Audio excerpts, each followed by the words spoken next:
As the Ohio State Buckeyes prepare to take on the top-ranked Texas Longhorns on Saturday, the Buckeyes will have the two best players on the field. So why is Arch Manning getting all the Heisman hype? Locked On Big Ten starts right now.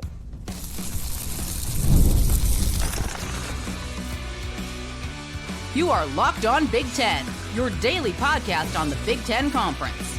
Part of the Locked On Podcast Network, your team every day. Welcome to Locked On Big Ten. I'm Craig Sheeman, 40 years as a sports talk show host and play-by-play announcer. I want to thank you for making us your first listen each and every day. We're free and available wherever you get your podcasts and on YouTube, part of the Locked On Podcast Network, your team every day. Hit that free subscribe button down below. That way you'll never miss a single episode. And if you could, share, like, and follow. That helps us out too. We always appreciate that. Today's episode is brought to you by Monarch Money. Take control of your finances with Monarch Money. Use code LOCKDOWNCollege at monarchmoney.com for 50% off your first year. So the Heisman hype starts on Saturday in Columbus, Ohio. Plus, we'll have the latest Big Ten news. Oh, and Dave Portnoy is getting banned from Ohio Stadium. We got to get into that. Plus, we'll have our power rankings at the end. Hang tight for that as well. But Las Vegas odds makers say that Texas quarterback Arch Manning is at plus 600. He is the favorite to win the Heisman Trophy as the most outstanding player in college football. I have a question. Why? Why is he the top guy? You know, in 2 years, he really hasn't done anything yet except back up Quinn Ewers, who, by the way, just barely made the Miami Dolphins roster. And by the way, this time last year, Ewers was a preseason Heisman favorite as well. More on that in a moment. But I suppose in all my years of watching college football, and I realize, as you do too, that the starting quarterback on the best team, they always get a running start on those Heisman tracks. They always get the benefit of the doubt. They always get pushed by the media. Sometimes it's because it's lazy. The media doesn't know anything else. Oh, but they know the name Arch Manning, and they know Texas, and they know they're number one. Oh, let's just push him to the front. And look, maybe he'll have a fantastic year and win the Heisman. Maybe he won't.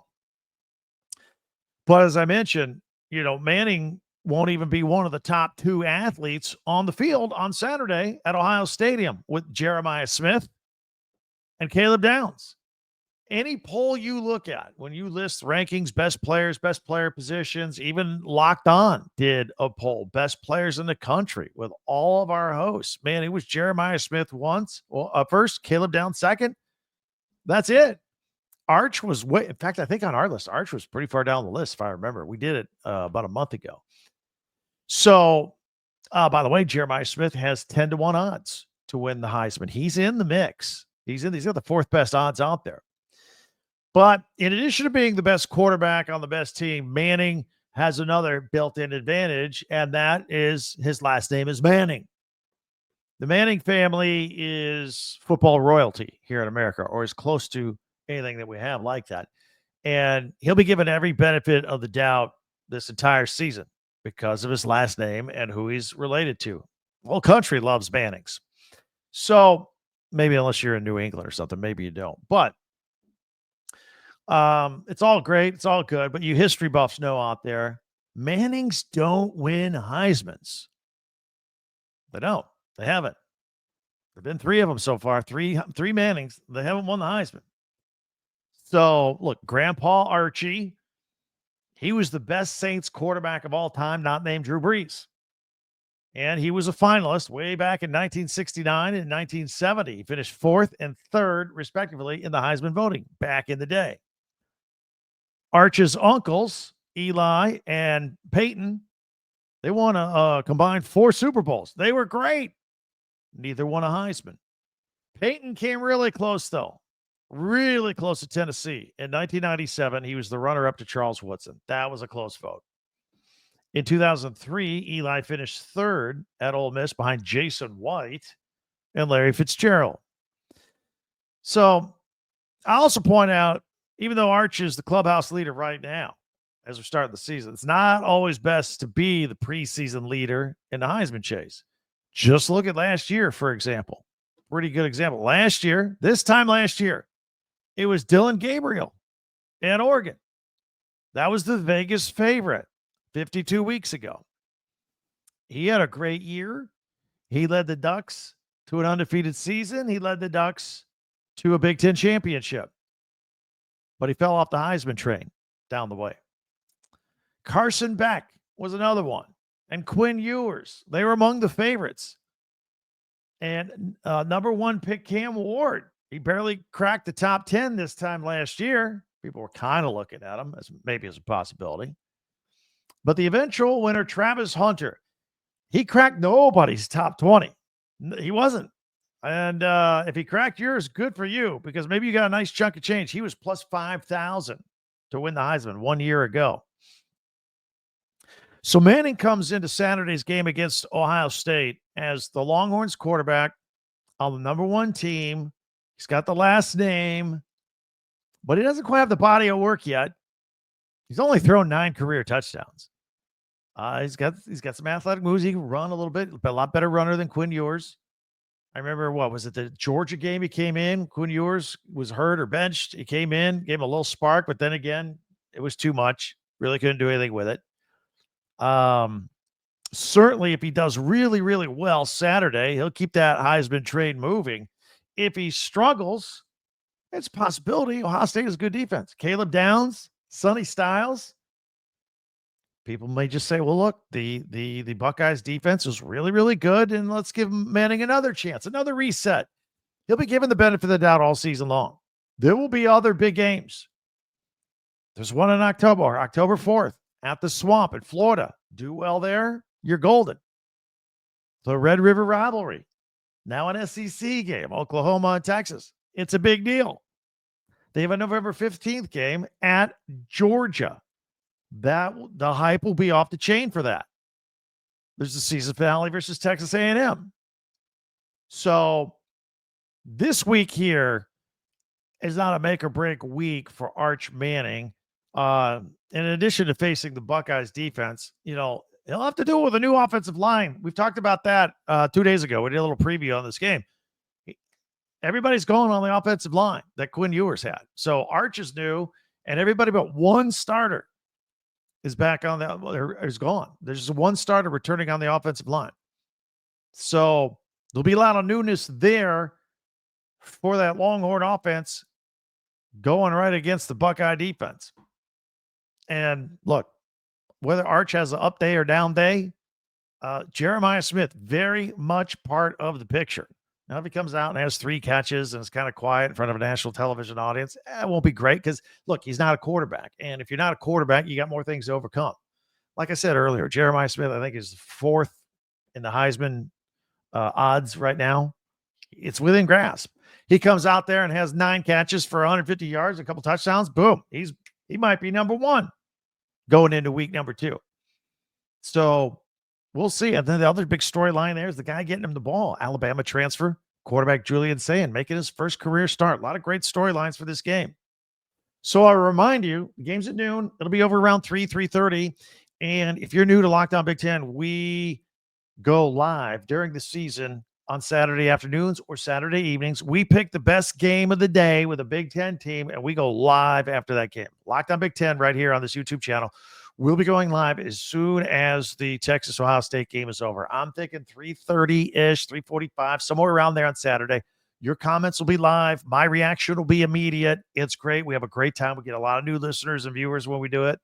It's a lot of fun. So tune in for that. That'll be an absolute blast. In the meantime, if you haven't yet, hit that free subscribe button down below, and you'll never miss a single episode. And I ask you to share, follow, and like Locked On Big Ten. The little arrow, share it. If you're a Big Ten fan, I know you hang around other Big Ten people that might not know we're out here every single day. We would really, really appreciate that. Okay, lots to do here on this episode here today. Dave Portnoy from Barstool and now Fox Sports, apparently he's been banned from Ohio Stadium. He's got a job to do now with Fox Sports, big noon kickoff. What's going to go on here? We'll explore that further. We'll tell you what Portnoy had to say about it. Plus, starting tomorrow, we got 4 Big Ten teams in action. It's game week, and we'll talk about them. We'll take a sneak preview at those. Plus, I'm going to tell you how you can get a $100 Amazon gift card. That's all coming up, plus our power rankings later on. We're action-packed right here on Locked On Big Ten. Monarch Money. Let me tell you about them. You know, most people can't name all their financial accounts. Maybe you got a lot. You have a bank, investments, 401ks, properties. You don't know where they all are. You got to go. Maybe you know where your apps are, but you got to go find them, pull them all together with Monarch Money. You get the full picture, and it'll show you where you're spending your money. Maybe you didn't realize you're spending so much money going out every Friday night. It keeps track of everything. It's built for people with busy lives at Monarch. So let them organize your finances for you. Let them do the heavy lifting for you. And you can link all of your accounts in minutes, get data visuals, categorize all your spending, and finally feel in control of your money with Monarch Money. You can identify, hey, I'm not saving as much as I thought I was earlier. It also helps you notice maybe an inefficient investment allocation. Maybe you can move some stuff around from an old 401k.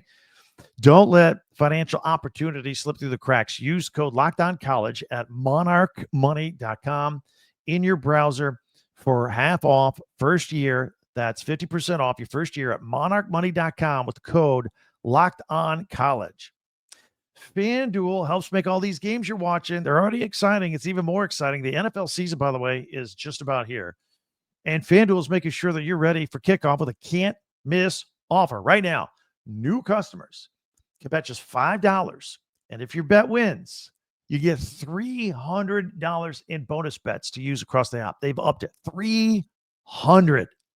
It's fantastic. You'll love using FanDuel because it fits however you like to bet. If you're more in point spreads, player props, totals, in-game, parlay, all that stuff. It makes it so easy. So if you are ready to play, jump on right now. Download the FanDuel app now by visiting FanDuel.com and get started. That's FanDuel.com and place your first $5 bet at FanDuel.com.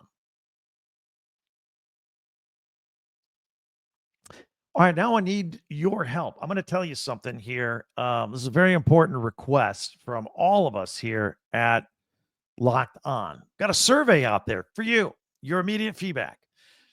We put together a survey to learn more about our listeners, our viewers, and we're trying to make your favorite podcast even better, what you like, what you don't like, questions about advertising.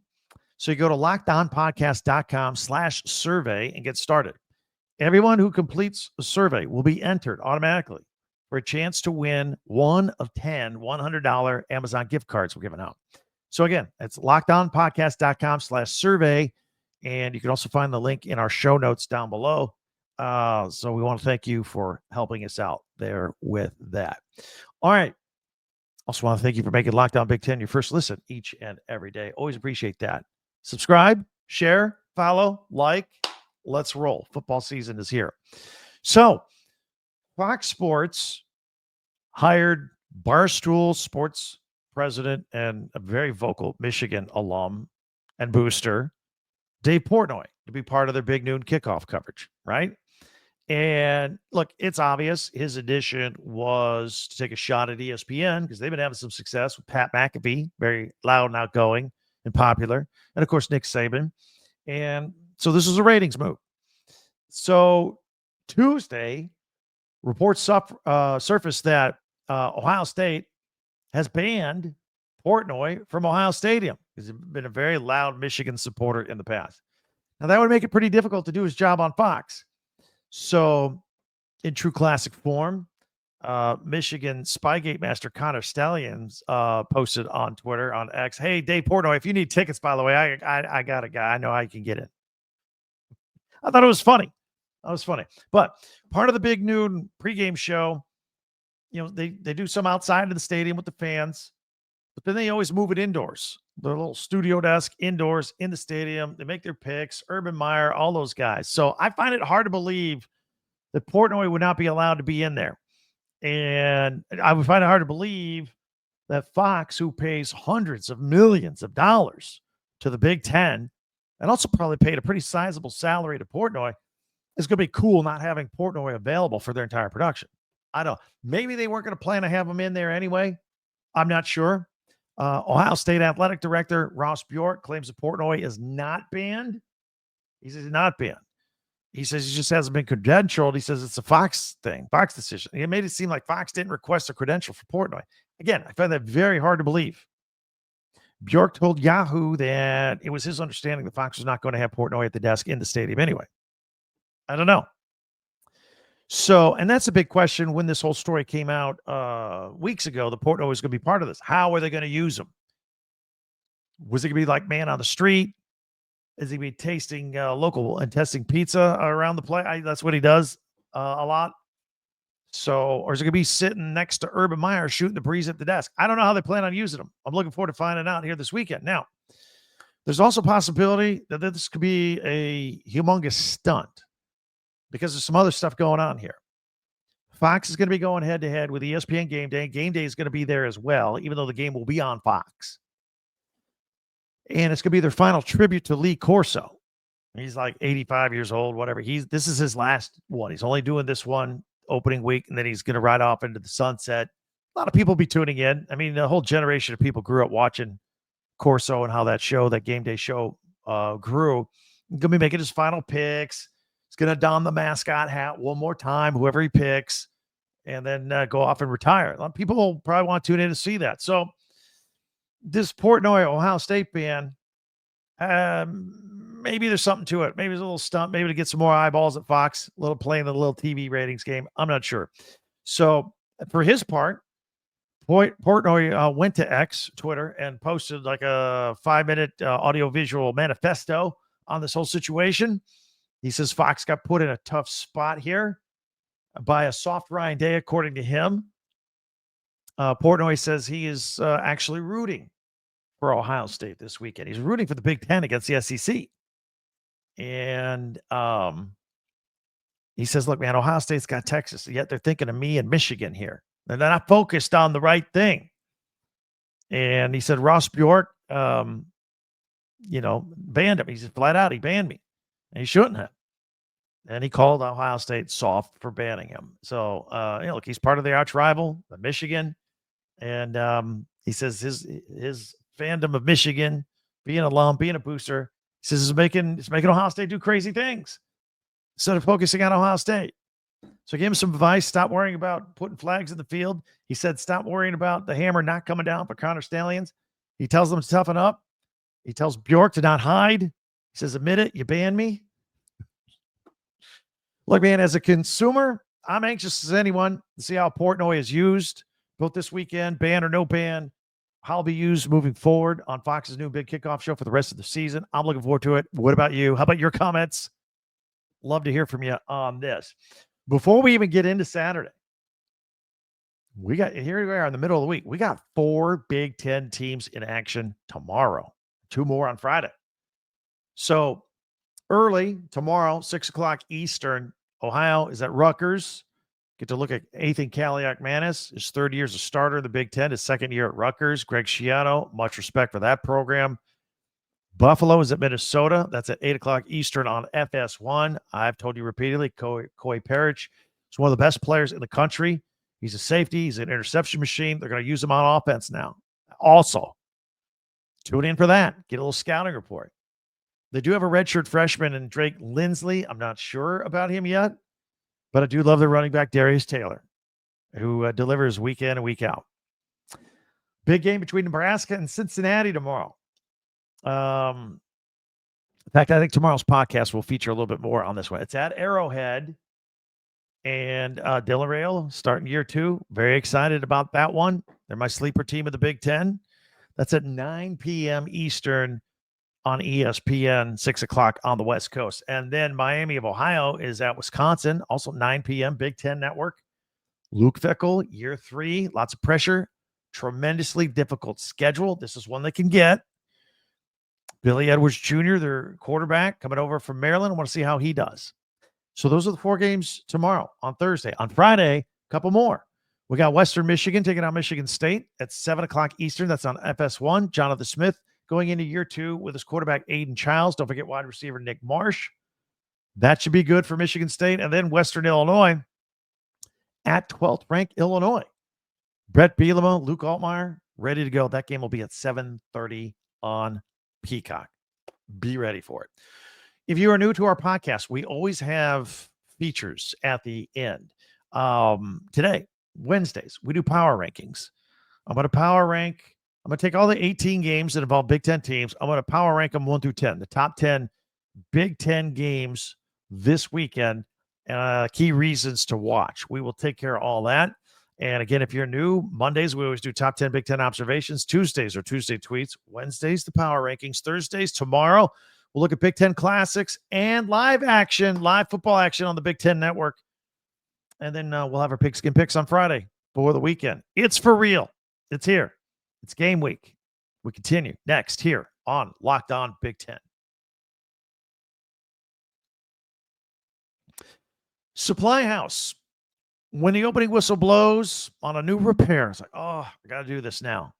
Get your crew moving forward with SupplyHouse. Order today and see parts on your doorstep tomorrow. Over 280,000 plumbing, HVAC, and electrical items for the most trusted brands in the business. Their real-time inventory and honest lead times keep you from punting projects and putting them off. Then you don't do them, while their industry-leading customer service always has your blind side covered. Check it out. They got their Trade Master perks. It's like priority shipping and dedicated support. Make the whole process just smooth.